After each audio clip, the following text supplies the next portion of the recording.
Hey guys, after building that DHCP server with Slackware Linux, I remembered just how much fun I used to have with that operating system.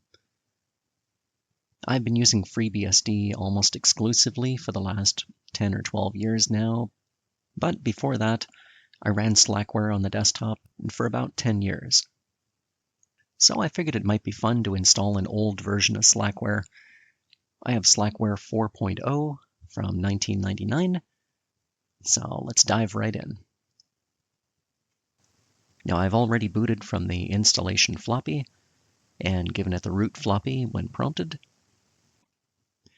We're going to start by partitioning the hard drive. I have an existing partition on there that I'm going to delete. That's a DOS partition. And then I'm going to create two partitions for Linux. The first one is 32 megs, and the other is the remainder of that drive.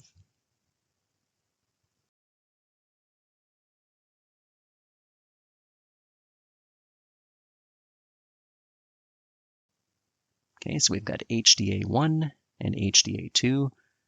I'll change the type on HDA1. We're going to change that to type 82, which is Linux swap. And I need to activate partition 2, because that's the one I'm going to boot from.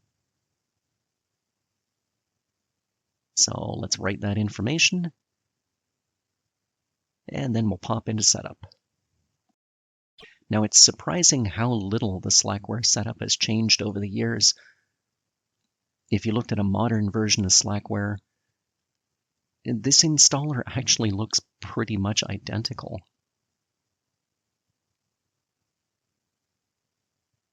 So we'll add our swap partition. This computer has 16 megs of memory, so a 32 meg swap is really sufficient. I'm using a compact flash card as the hard drive. You really don't want to do too much swapping on a compact flash card either way. That's a lot of wear and tear on the card. So we're installing directly from the CD-ROM.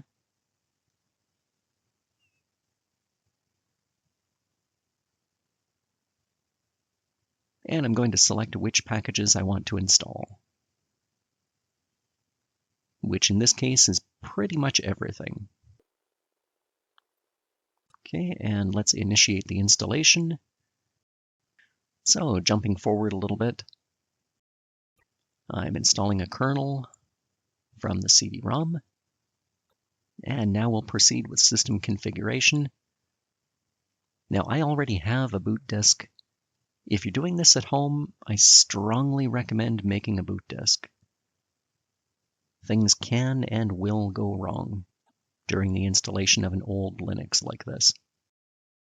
Okay, we need to install the Linux loader. I always put it in the master boot record. And this is going to be a networked system, of course. As per usual, this is going to be Emily. Okay, and we'll apply an IP address to Emily.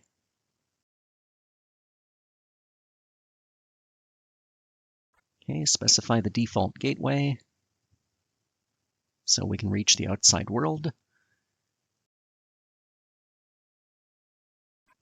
And in my case, the DNS server is the same as the default gateway.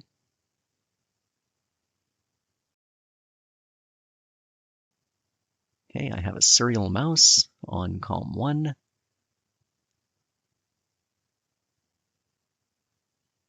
And specify our time zone.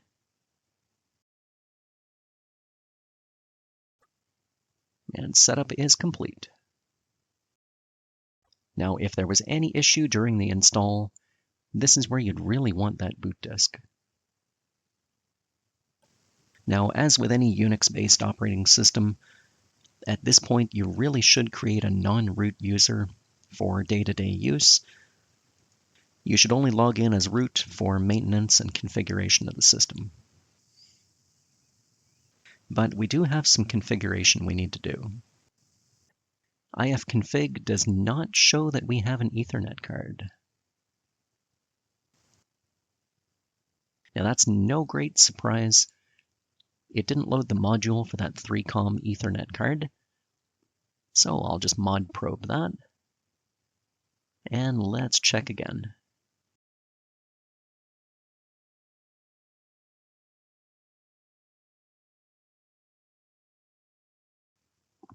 There we go. Yeah, now we've got an Ethernet card. So I'll apply an IP address to that interface. And that looks good.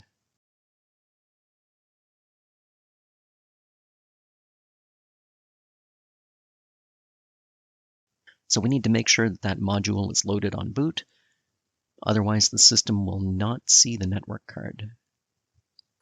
If I update the etc rc.d rc.modules file, we simply need to uncomment the line for the 3C509 Ethernet card. That'll automatically load the kernel module for that card. Now, of course, that's going to vary depending on what card you have.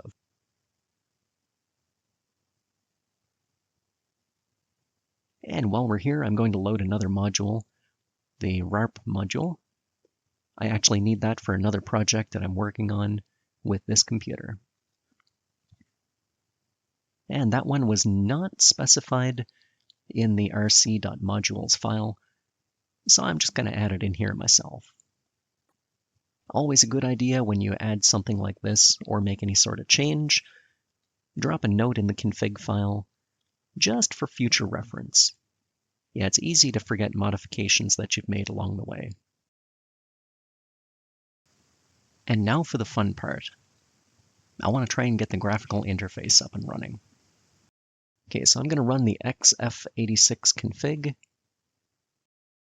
Okay, it's asking about the type of mouse that I have. That one's pretty straightforward. Yeah, it's just a normal 2-button serial mouse.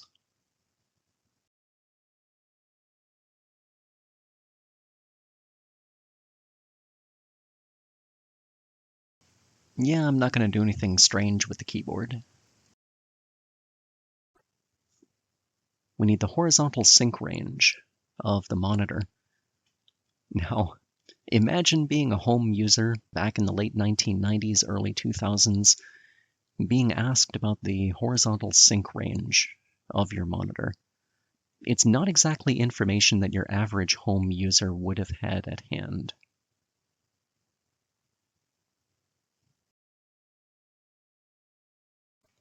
And we need to specify the graphics card. I believe I have a Trident TVGA 8900 in this system. It has 512K of memory. Not a terribly impressive card, but it's good enough for this experiment. Now I know this card can do 800 by 600 under Windows, but I was never able to accomplish that resolution under Solaris. So just to be safe, I'm going to stick with a 640 by 480. We may take a look at changing that resolution later, but let's stick with something that works for now.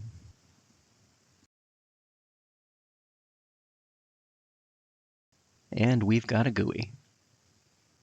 So let's take a look around. We'll see what it would have been like to use Slackware Linux 4.0 back in 1999.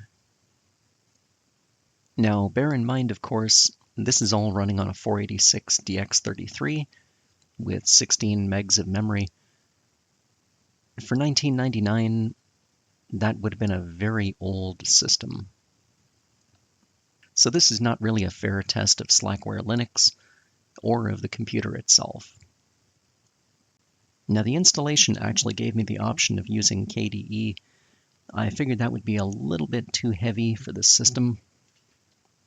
Instead, I opted for FVWM95.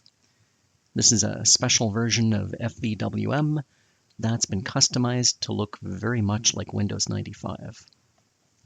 Here we have the XV image viewer and editor. Now, unfortunately, I don't have any images on the system that we can view, It's kind of funny, I actually use XV on my FreeBSD system. It loads on boot to give me my desktop wallpaper. But really, beyond that, I don't know that I've ever used this program. Now, this is Netscape Navigator 4.51, and as per usual, it's not going to display a lot of modern websites. There's a lot of protocols that an old browser like this simply wouldn't understand. Now, we could, of course, go to theoldnet.com. That'll let you pull up snapshots of websites from years gone by. And we've got a lot of games in here. I actually loaded up Mahjong off screen. It works perfectly well, but in 640 by 480, well, it's not terribly impressive in 640 by 480. And switching to another window manager, if you watched my video on Solaris 2.4, you saw OpenLook. This will give you access to all the same programs that you have in FVWM, of course, but with possibly slightly less overhead. Speaking of overhead, we can run the top command and see how much memory we've got, see what kind of load there is on the system. We're looking at a load average of 0.5 to 0.6. It's using just about all of the memory and even dipping into that swap partition. But then again, we do have a lot of things running that are really technically not necessary.